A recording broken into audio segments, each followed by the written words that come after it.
Welcome to homework.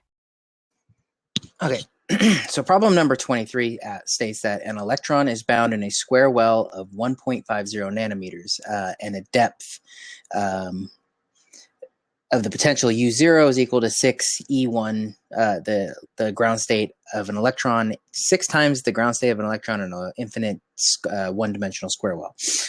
If the electron is initially in the ground level and absorbs a photon, what maximum wavelength can the photon have and still liberate the electron from the well? Okay, so let's start with what we know from the book. So from figure 40, let me rewrite that, sorry, 40.15b, we're given a square well with the potential U0 is equal to 6E1, a one-dimensional well. And in this finite potential well, the ground state electron has an energy of 0.625 times the energy of a ground state electron in an infinite well. So now we can say that the energy of a photon, I'll call it E gamma, is equal to hc over lambda. So the question is really asking, so the question wants to know what's the longest wavelength, but it can also basically, what's the lowest energy photon that can excite an electron from the ground state of this finite potential well outside of the potential well. So in order to do that, the photon, E gamma, must have energy equal to at least the potential of the well, the difference of the potential of the well and the ground state of the electron. So this photon it needs to have at least this much energy to excite this electron out of the well. So if you have a well here, and this is U0, and this is E1, in order to, a photon comes in with h mu, this energy, actually, let me use what I wrote here, E gamma. That E gamma must be equal to at least this energy difference. So U0 minus E1 in order to excite an electron out.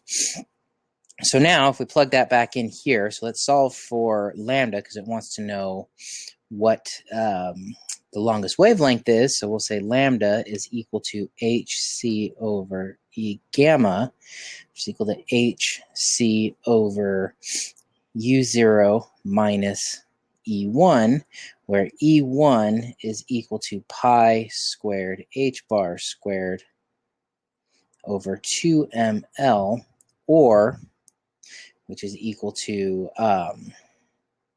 h squared over 8 ml squared, because h bar is equal to h over 2 pi. Okay, so now let's go ahead and plug that in here. We can say, so we know E1 is equal to this, so that's equal to hc over 6 times, you know what?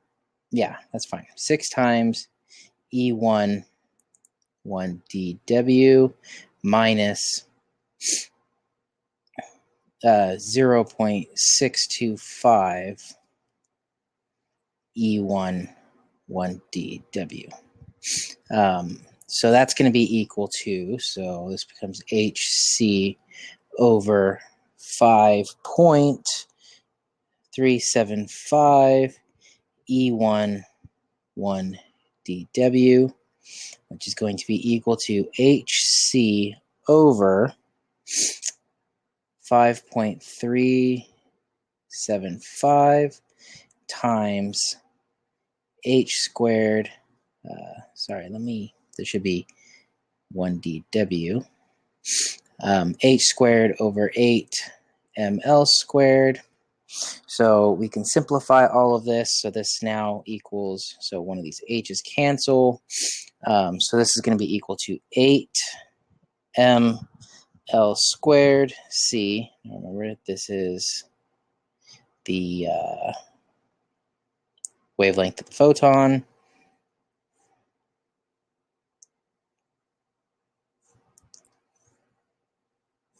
Wavelength of the photon over 5.375 times h. So if we plug all this in, so this is going to give us, so this is going to be equal to, so lambda is equal to 8 times the mass of an electron, 9.11, times 10 to the minus 31 kilograms, times the width of the box squared, which is 1.5 nanometers. So 1.5 times 10 to the minus 9. Wow, sorry, not 19.